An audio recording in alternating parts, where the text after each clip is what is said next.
আসসালামু আলাইকুম বন্ধুরা, আশা করি আল্লাহর অশেষ রহমতে তোমরা সবাই অনেক ভালো আছো। আজকে আমরা আলোচনা করার চেষ্টা করব ভেক্টরের ক্রস গুণন। আমরা অলরেডি আমাদের প্রিভিয়াস লেকচার ভিডিওটিতে দেখেছিলাম ভেক্টরের ডট গুণন কীভাবে করা হয়। তো আমরা সেখানে দেখেছিলাম যে আমরা যখন দুইটা ভেক্টরের ডট গুণন করি তখন সেক্ষেত্রে ভেক্টর এবং ভেক্টরের ডট গুণনের ফলে আমরা একটি স্কেলার পাই। কিন্তু আমরা যদি দুইটা ভেক্টরের ক্রস গুণন করি তাহলে ভেক্টর ভেক্টর ক্রস গুণন করলে আমরা নতুন একটি ভেক্টর রাশি পাবো। তো আমরা এখানে সেটা নিয়ে আলোচনা করার চেষ্টা করব। তো দেখো, ধরে নিলাম যে আমাদের দুইটা ভেক্টর দেওয়া আছে, একটি হলো এ ভেক্টর এবং আরেকটি হলো বি ভেক্টর। এটাকে আমরা ধরলাম এ ভেক্টর এবং এটাকে আমরা ধরলাম বি ভেক্টর এবং এদের অন্তর্বর্তী কোণ হলো থিটা। তো এক্ষেত্রে আমরা যখন ডট গুণন করেছিলাম তখন আমরা দেখেছিলাম যে A vector dot B vector equal to A B cos theta. A B cos theta, অথবা এভাবে লেখা যায় যে A vector B vector cos theta, মানে এ ভেক্টরের মান ইন্টু বি ভেক্টরের মান into cos theta.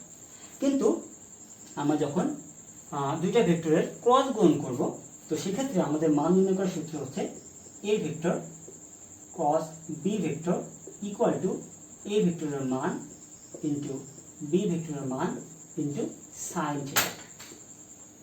Sine theta, এখান থেকে আমরা কি পাবো? দুইটা ভেক্টরের ক্রস গুণনের মান পেয়ে যাব।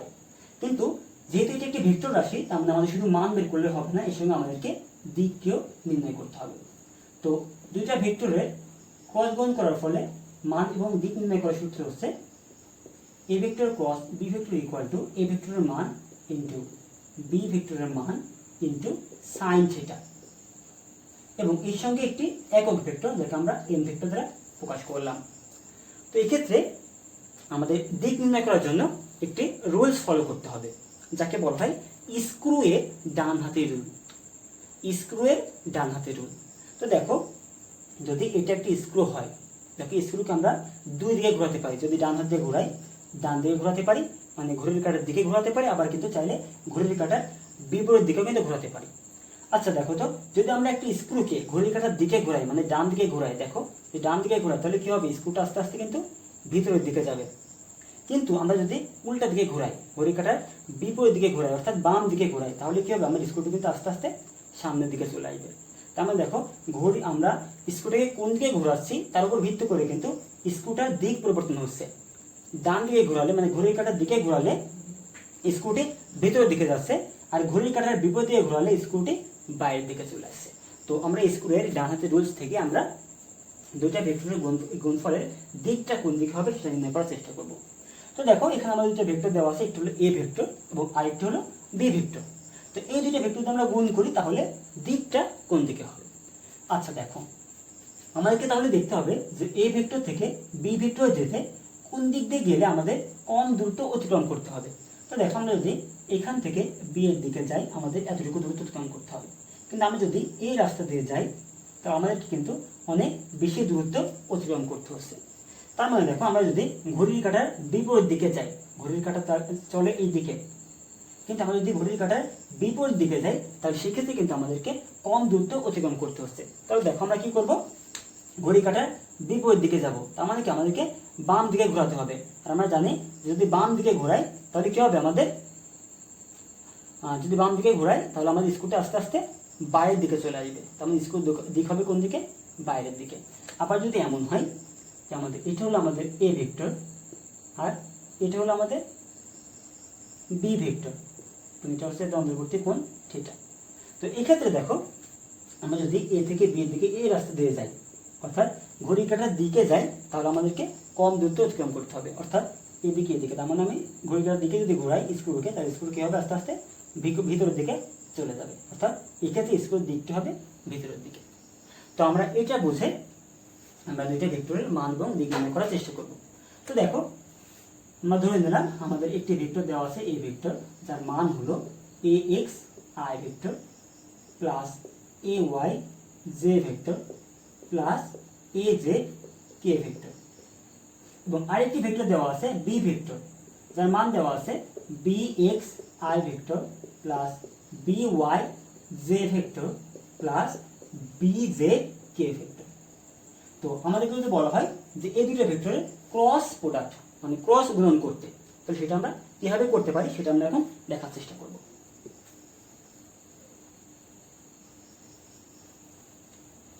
ওকে, তো দেখো আমরা কি করব, এ ভেক্টর এবং বি ভেক্টরের ক্রস গুণন করব। প্রথমে লাগবে আমাদের এ ভেক্টরের মানটি এক্স আই, এটি একটি একক vector, plus A Y J একটি একক ভেক্টর, প্লাস এ জেড কে একটি একক ভেক্টর। একক ভেক্টর নিয়ে আমি একটু আলোচনা করেছিলাম যখন আমি ডট গুণন তোমাদেরকে দেখাই, এখানে আমি একটু দেখানোর চেষ্টা করব। তো এখানে আছে কি B X I vector plus B Y J vector plus B Z K vector. Okay, তো আমরা দেখেছিলাম আমরা যদি 3D-তে অ্যাক্সিস অঙ্কন করি তাহলে এখানে আমাদের তিনটা অ্যাক্সিস দেখাতে হবে, এক্স অ্যাক্সিস, ওয়াই অ্যাক্সিস এবং জেড অ্যাক্সিস, যেখানে প্রত্যেকটা অ্যাক্সিস পরস্পরের সঙ্গে 90 ডিগ্রি কোণে আছে। তো এক্স অ্যাক্সিসের দিকে আমরা দেখাই আই ইউনিট ভেক্টরটি, জে অ্যাক্সিসের দিকে জে ইউনিট ভেক্টরটি, সরি ওয়াই অ্যাক্সিসের দিকে জে ইউনিট ভেক্টরটি এবং জেড অ্যাক্সিসের দিকে রিপ্রেজেন্ট করা হয় কে ইউনিট ভেক্টরটি। তো আমরা জানি ইউনিট ভেক্টর বা একক ভেক্টর, এই ভেক্টরগুলোর প্রতিটির মান কিন্তু 1, এই ভেক্টরগুলোর প্রতিটির মান 1, এটা কিন্তু আমরা জানি। আচ্ছা, তাহলে আমরা যখন দেখেছিলাম যে দুইটা ভেক্টরের গুণ, একক ভেক্টর গুণ করতেছিলাম, তখন দেখেছিলাম যে I vector dot I vector equal two 1, আবার J vector dot J vector equal two 1, কে vector dot K vector equal two 1, এটা দেখেছিলাম।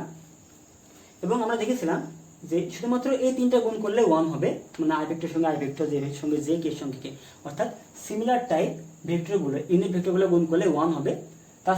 তাছাড়া বাকি যে কোনো দুটা ভেক্টরকে যদি আমরা ডট গুণ করি তাহলে কিন্তু 0 হবে। এর কারণ কি সেটাও কিন্তু আমরা দেখেছিলাম, যে বলেছিলাম যে I vector dot I vector যদি আমরা গুণ করি তার মানে হবে আই ভেক্টরের মান অর্থাৎ 1 ইন্টু আই ভেক্টরের মান অর্থাৎ 1 ইন্টু কস থিটা। তাহলে যেহেতু দুইটাই সেম ভেক্টর আর সেম টাইপ ভেক্টরের মধ্যবর্তী কোণ কত ডিগ্রি, 0 ডিগ্রি, তার আমরা জানি cos 0 ডিগ্রি মান হচ্ছে 1, 1 ইন্টু 1 ইন্টু 1 হচ্ছে 1 হয়েছিল। কিন্তু আমরা যদি সেম টাইপ দুইটা ভেক্টরের ক্রস গুণ করি, I vector cross I vector, তাহলে দেখো আমাদের সূত্র কি, I vector dot I vector, sorry I ভেক্টরের মান ইন্টু আই ভেক্টরের মান ইন্টু সাইন থিটা। তাহলে আই ভেক্টরের মান কত 1 ইন্টু আই ভেক্টরের মান কত 1, যদি আমি এখানে লিখি, আচ্ছা 1 অন্য লিখলাম, আই ভেক্টরের মান 1 ইন্টু আই ভেক্টরের মান 1 ইন্টু সাইন থিটা। তো সাইন থিটা সেটার মান কত ডিগ্রি, যেহেতু আই এর মধ্যে মধ্যবর্তী কোণ হচ্ছে 0 ডিগ্রি, তাহলে 0 ডিগ্রি। তো এর সঙ্গে যদি আমরা দিকটিও দিয়ে দিই তাহলে এক ভেক্টর এই ভেক্টরটি গুণ করতে হবে, গুণ করে দিলাম। তাহলে দেখো 1 ইন্টু 1 ইন্টু সাইন 0 ডিগ্রি মান কত, 1 ইন্টু 1 ইন্টু সাইন 0 ডিগ্রি মান আমরা জানছি 0। এর সঙ্গে যদি আমরা যাই গুণ করি এখানে মান কত হয়ে যাবে, 0 হয়ে যাবে। তার মানে দেখো I vector cross I vector equal two 0। একইভাবে যদি আমরা জে ভেক্টর এবং জে ভেক্টরের ক্রস গুণ করি এটা হবে 0। কে ভেক্টরের সঙ্গে যদি আমরা কে ভেক্টরের ক্রস গুণ করি তাহলে এটা হবে কত, 0।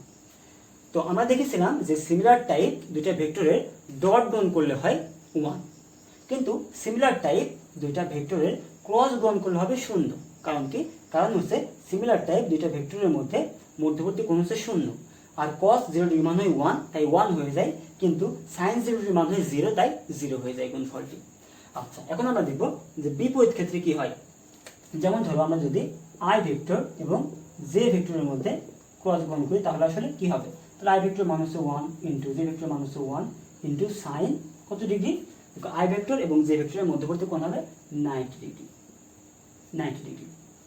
ওকে, ইন্টু এর সঙ্গে আমার দিকটা বসাতে হবে, আসলে দিকটা কোন দিকে হবে। তাহলে দেখো আমরা যদি আই এবং জে, এটা হচ্ছে আমাদের আই, এটা হচ্ছে আমাদের জে, এটা অঙ্কন করলাম এখানে। তাহলে আমাদেরকে কোন দিকে ঘোরাতে হবে, দেখো তো এই দিকে ঘোরাতে হবে, ঘড়ির কাঁটার বিপরীত দিকে।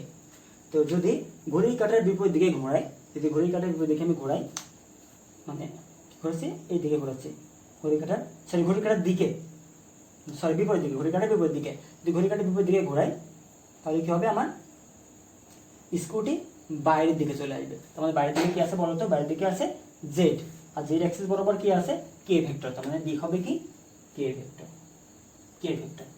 তাহলে দেখো আমরা এখান থেকে পাচ্ছি I vector cross J vector equal to sine 90 degree মানে হচ্ছে 1, তাহলে 1 ইন্টু 1 ইন্টু 1 মানে 1, 1 ইন্টু কে ভেক্টর মানে হচ্ছে কে ভেক্টর। তো দেখো আমরা পাচ্ছি আই ভেক্টর এবং জে ভেক্টর গুণ করলে পাবো কি কে ভেক্টর। কেন? কারণ আমরা আই থেকে জের দিকে যদি যাই তাহলে এই রাস্তা দিয়ে আমাকে ঘড়ি কাঁটার বিপরীত দিকে যেতে হবে, আর ঘড়ি কাঁটার বিপরীত দিকে আসলে আমরা জানছি আমাদের স্ক্রু বাইরের দিকে আসবে, আর বাইরের দিকে আসা মানে জেড অ্যাক্সিসের দিকে আসা, আর জেড অ্যাক্সিসের দিকে আসা মানে জেড অ্যাক্সিসের দিকে আসে কে ইউনিট ভেক্টরটি, এই জন্য এখানে আমরা বসাবো কি কে ইউনিট ভেক্টর। ওকে, এখন যদি আমরা উল্টা কাজটি করি, J vector into I vector যদি গুণ করি তাহলে কি হবে, জে ভেক্টর মান 1 ইন্টু আই ভেক্টর মান 1 ইন্টু এই দুইটার মধ্যবর্তী কোণ হচ্ছে 90 ডিগ্রি, তাহলে সাইন 90 ডিগ্রি ইন্টু এর সঙ্গে কি হবে, জাস্ট ইন্টু দেওয়ার দরকার নেই, আমাদের কি ভেক্টর দিয়ে দিবা। ওকে, তাহলে এর সঙ্গে কোন ভেক্টরটি হবে, কোন একক ভেক্টরটি হবে। দেখো আমরা যদি এদিক থেকে এদিকে ঘোরাই, যে থেকে এখন আয়ের দিকে আসবে মানে কি ঘড়ির কাঁটার দিকে যাবে, যদি আমরা ঘড়ির কাঁটার দিকে ঘোরাই অর্থাৎ সামনের দিকে ঘোরাই, ডানের দিকে ঘোরাই, তাহলে কি হবে, এটা আমার স্ক্রুটা আস্তে আস্তে ভিতরের দিকে যাবে। তাহলে দেখো যখন বাইরের দিকে আসতেছিল তখন তার মানে জেড অ্যাক্সিসের দিকে আসতেছিল, আর এখন ভিতরের দিকে যাচ্ছে তার মানে কি জেড অ্যাক্সিসের ভিতরের দিকে যাচ্ছে। যেহেতু জেড অ্যাক্সিসের দিকে কে ভেক্টর, তার মানে জেড অ্যাক্সিসের ভিতরের দিকে হবে কি মাইনাস কে ভেক্টর, যেহেতু ডিরেকশন পরিবর্তন হচ্ছে। জেড অ্যাক্সিসের দিকে যখন আসছিল তখন হচ্ছিল কে ভেক্টর, আর এখন জেড অ্যাক্সিসের বিপরীত দিকে যাচ্ছে, জেড অ্যাক্সিস বাইরের দিকে আর এটা এখন যাচ্ছে ভিতরের দিকে, ভিতরের দিকে হলে কি হবে মাইনাস কে ভেক্টর। তো একইভাবে বাদ এগুলো আমরা লিখে ফেলতে পারি, এটা আমরা লিখে ফেলি যে জে ভেক্টর এবং আই একক ভেক্টর, এই দুটো একক ভেক্টর যদি আমরা গুণ করি তাহলে আমরা পাবো মাইনাস কে ভেক্টর। তো একইভাবে আমরা সবগুলোই পর্যায়ক্রমে লিখতে পারি। তো এইভাবে আসলে মনে রাখাটা আমাদের জন্য একটু জটিল হয়ে যাবে, তো আমরা কি হবে খুব সহজে মনে রাখতে পারি এই বিষয়টা একটু একটু লেখার চেষ্টা করব। আচ্ছা, আমি তাহলে এগুলো মুছে দিই।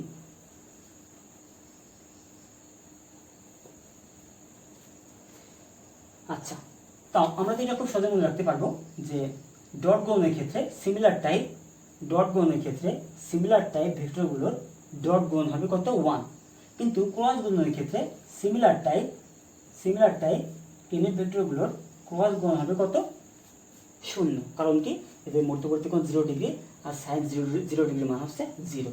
তো আমাদের বাকিগুলো মনে রাখা প্রয়োজন। তো বাকিগুলো মনে রাখার জন্য আমরা এভাবে মনে রাখতে পারি, তাহলে এটা আমাদের আই ভেক্টর, আমরা একটু গোল দিয়ে দিই ধরে সুবিধার্থে, এটা হচ্ছে আমাদের জে ভেক্টর আর এটা হলো আমাদের কে ভেক্টর। ওকে, তো আমরা কি করবো, জাস্ট তীর চিহ্ন দিয়ে দেবো সবার দিকে, যে আই থেকে জে এর দিকে যাবে, জে থেকে কে এর দিকে যাবে, আর কে থেকে আই এর দিকে যাবে।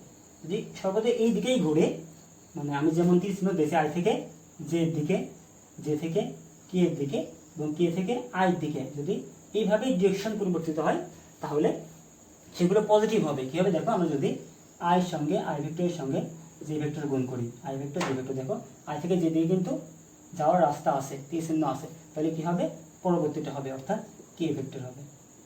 আবার জে থেকে যদি কে দিকে যাও, J vector into k vector, তো দেখো জে থেকে কে দিকে তীর চিহ্ন আছে, তার মানে কি হবে পরবর্তীটা হবে আই ভেক্টরটা হবে। আবার কে থেকে যদি আয়ের দিকে যাও, দেখো কে থেকে আয়ের দিকে কিন্তু তীর চিহ্ন আছে, তার মানে K vector into I vector equal to বাকি যেটা আছে জে ভেক্টর সেটা হবে। একইভাবে যদি উল্টাভাবে যাও, জে থেকে আই দিকে যাচ্ছ, আই থেকে জে গেছে, এখন যাবো কি J vector into I vector. এখন জে থেকে কিন্তু আই দিকে কোনো রাস্তা নেই, আই থেকে জের দিকে আছে, মানে আই থেকে জের দিকে যাওয়া যাবে, তীর চিহ্ন যেহেতু এদিকে, জে থেকে কিন্তু আই দিকে যেতে পারবো না, কারণ এদিকে কোনো তীর চিহ্ন নেই, তার মানে কি হবে আই এবং যে বাদে কি আছে, কে আছে, তাহলে হবে মাইনাস কে ভেক্টর হবে। ঠিক আছে, যেহেতু আমরা জে এবং আয়ের ক্রস গুণ করছি, কিন্তু এদিকে থেকে এদিকে যাওয়া যাবে না, কারণ তীর চিহ্ন হচ্ছে এদিকে, যেহেতু যাওয়া যাবে না তার মানে হবে মাইনাস কে ভেক্টর। একইভাবে যদি আমরা কে এবং জে গুণ করি, কে ভেক্টর ক্রস জে ভেক্টর গুণ করি, তাহলে কি হবে কে থেকে যে দিকে দেখো রাস্তা নেই, জে থেকে কে দিকে আছে কিন্তু কে থেকে যে দিকে নেই, মানে বাদ বাকি আছে আই আছে, তাহলে মাইনাস আই ভেক্টর হবে। একইভাবে যদি আমরা আই কে গুণ করি, I vector cross K vector, দেখো আই থেকে কে দিকে রাস্তা আছে কিনা, আই থেকে কে দিকে কিন্তু রাস্তা নেই সরাসরি, তাহলে কে থেকে আই দিকে আছে, তাহলে আমার বাদ বাকি আছে জে আছে, তাহলে হবে কি মাইনাস জে ভেক্টর।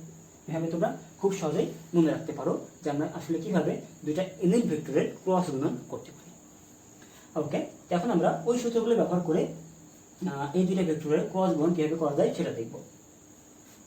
আচ্ছা, তাহলে আমরা এখানে ক্রস গুণ করি, তাহলে এক্স আর সঙ্গে আমরা কি করতে হবে, সবগুলো গুণ করতে হবে, সবগুলো গুণ করে দিই, এক্স বি এক্স এবং কি I vector cross I vector, I vector cross গুণ করলাম, প্লাস আবার এক্স দিয়ে কী করবো, এটাই গুণ করবো। তাহলে A X B Y I vector cross J vector plus আমরা যদি এক্স দিয়ে এ এক্স আই দিয়ে এটাই গুণ করি, তাহলে এ এক্স বি জেড, এখানে আই ভেক্টর, এখানে কে ভেক্টর, তাহলে I vector cross K vector. Okay, হ্যাঁ, দেন প্লাস যদি এটাতে গুণ করি এখন সবগুলোকে, তাহলে একইভাবে হবে কি A Y B X I J vector cross I vector plus A Y B Y J vector cross J vector plus A Y B Z J vector K vector, J vector cross K vector.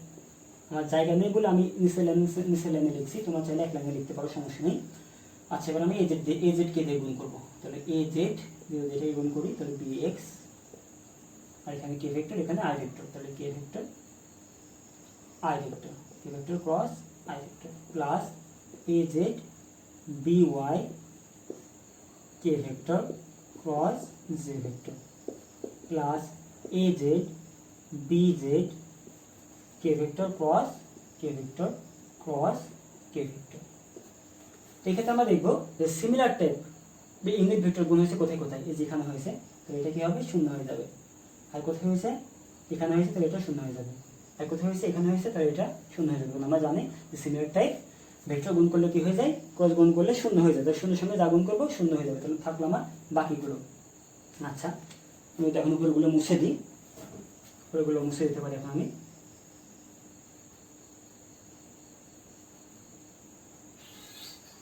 তো দেখো, আমি যদি বাকিগুলো এখানে বসিয়ে দিই, তাহলে এখানে আমাদের থাকছে, এখানে লিখি এ এক্স বি এক্স, তাহলে এ এক্স বি এক্স এবং জে ভেক্টর এবং আই ভেক্টর যদি গুণ করি তাহলে কি পাওয়া যায়, দেখো তো, জে ভেক্টর আই ভেক্টর গুণ করলে আমরা পাবো কত, মাইনাস কে, তাহলে ইন্টু মাইনাস কে, মাইনাসটা এখানে দিলাম, তাহলে মাইনাস কে।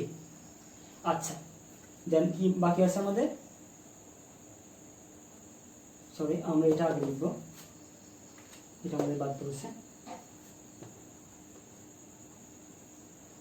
এখানে কি আছে, এখানে আছে X B Y, A X B Y, then I vector J vector, তো আই ভেক্টর জে ভেক্টর গুণ করলে কি হয়, আই জে করলে হয় কে, তাহলে কি হবে এখানে কে ভেক্টর। দেন তাহলে এটা হয়ে গেল। এটার ক্ষেত্রে এ এক্স বি জেড, তাহলে plus A X B Z I vector K vector, তাহলে আই ভেক্টর এবং কে ভেক্টর গুণ করলে কি হবে, আই ভেক্টর কে ভেক্টর গুণ করলে হবে মাইনাস জে, তাহলে হবে কি মাইনাস জে, তাহলে এখানে মাইনাসটা দিয়ে দিই, মাইনাস জে ভেক্টর। দেন এটা এ ওয়াই বি এক্স, তাহলে আচ্ছা প্লাস মাইনাস পরে দিই, যেহেতু আমাদের চিহ্ন পরিবর্তন হচ্ছে, A Y B X, A Y B X J vector I vector, J vector I vector বলে কি হবে, মাইনাস কে, তাহলে এখানে দিলাম মাইনাস, এখানে দিলাম কে ভেক্টর। ওকে, আমি পরবর্তী লাইনে লিখি, যেহেতু লাইনের জায়গা আছে, এই লাইনের একটি জায়গা আছে, আমি লিখবো। আচ্ছা, তাহলে কোনটা লিখলাম, এ ওয়াই বি এক্স। আচ্ছা, এবার এটা এ ওয়াই বি জেড, তাহলে এ ওয়াই বি জেড, এটা আমি মুছে দিতে পারি, এটা আমার দরকার নেই। এ ওয়াই বি জেড, দেখো A Y B Z J vector K vector, তাহলে জে কে গুণ করলে পাবো কি আই ভেক্টর, তাহলে প্লাসই হবে এখানে আই ভেক্টর। ওকে, তাহলে এখন এইটা এ জেড বি এক্স, তাহলে plus A Z B X K vector I vector, K vector I vector গুণ করলে কি হবে, জে ভেক্টর হবে, তাহলে J vector. Then last A Z B Y, তাহলে plus A Z B Y K vector J vector, তাহলে K vector J vector গুণ করলে কি পাবো, মাইনাস আই ভেক্টর, তাহলে এখানে হবে মাইনাস, তাহলে মাইনাস আই ভেক্টর। তাহলে এটাই হবে আমাদের এ ভেক্টর এবং কে বি ভেক্টরের ক্রস প্রোডাক্ট। এইভাবে করতে আমাদের সময়টা আসলে অনেক বেশি লাগে, এই জন্য আমরা কি করতে পারি, এটাকে ম্যাট্রিক্সের মাধ্যমে রিপ্রেজেন্ট করতে পারি, এবং সেই ম্যাট্রিক্স থেকে যদি আমরা নির্ণায়ক বের করি, নির্ণায়ক যেটা আমরা করেছিলাম ম্যাট্রিক্সে, নির্ণায়ক বের করি, তাহলে আমরা এই মানটি পেয়ে যাব। যদি আমরা নির্ণায়কের মাধ্যমে রিপ্রেজেন্ট করার চেষ্টা করি, তাহলে এভাবে করতে পারি, যেটি ইকুয়াল টু লেখা যাবে আই ভেক্টর, জে ভেক্টর এবং কে ভেক্টর, অর্থাৎ ইন এর ভেক্টরগুলো আমরা আগে লিখে নিব। দেন এখানে আসবে A X, A Y, A Z এবং তার পরবর্তী এখানে আসবে B X, B Y, B Z. এইভাবে আমরা এই গুণনটাকে রিপ্রেজেন্ট করতে পারি। তার মানে দেখো আমরা সরাসরি যদি চাই যে দুইটা ভেক্টরের ক্রস গুণন করবো, তাহলে আমরা সরাসরি এই যদি নির্ণয়কের মাধ্যমে গুণন নির্ণয় করে ফেলি, তাহলে আমরা খুব দ্রুতই নির্ণয় করে ফেলতে পারবো। আর এইভাবে করতে গেলে আমাদের সময়টা একটু বেশি লাগবে। কীভাবে করলাম দেখো, আই জে কে প্রথমে দেখে ফেললাম, আই জে কে। দেন আমরা আই জে এবং কে যে সহগগুলো এ ভেক্টরের জন্য X, A Y, A Z, সেগুলো পর্যায়ক্রমে লিখে ফেললাম, X, A Y, A Z. Then একইভাবে বি ভেক্টরের জন্য আই জে এবং কে যে সহগগুলো B X, B Y, B Z, B X, B Y, B Z, সেগুলো পর্যায়ক্রমে লিখে ফেললাম। এখন আমরা যদি জাস্ট এখান থেকে নির্ণায়ক বের করি, নির্ণয় করি, তাহলে আমরা এই লাইনটি পেয়ে যাব। তাহলে তোমাদের যদি কখনো দুইটা ভেক্টরের ক্রস গুণন করতে বলে যেখানে আই জে কে দ্বারা রিপ্রেজেন্ট করা আছে, তোমরা সরাসরি এই নির্ণায়কের মাধ্যমে ভেক্টর দুইটার ক্রস গুণন নির্ণয় করতে পারো। আশা করি তোমরা বুঝতে পেরেছো। তো আমার লেকচার ভিডিও যদি তোমাদের ভালো লেগে থাকে তবে অবশ্যই আমার চ্যানেলটি সাবস্ক্রাইব করবে, বন্ধুদের সঙ্গে ভিডিওটি শেয়ার করবে, ভিডিওটিতে লাইক করবে। ওকে, আমি পরবর্তী লেকচার ভিডিওগুলোতে এই অধ্যায়ের এই সম্পর্কিত যে সকল ম্যাথ প্রবলেমগুলো আছে সেগুলো পর্যবেক্ষণ সলভ করে দেওয়ার চেষ্টা করবো। ততক্ষণ আমার সঙ্গে থাকার জন্য ধন্যবাদ। আল্লাহ হাফিজ।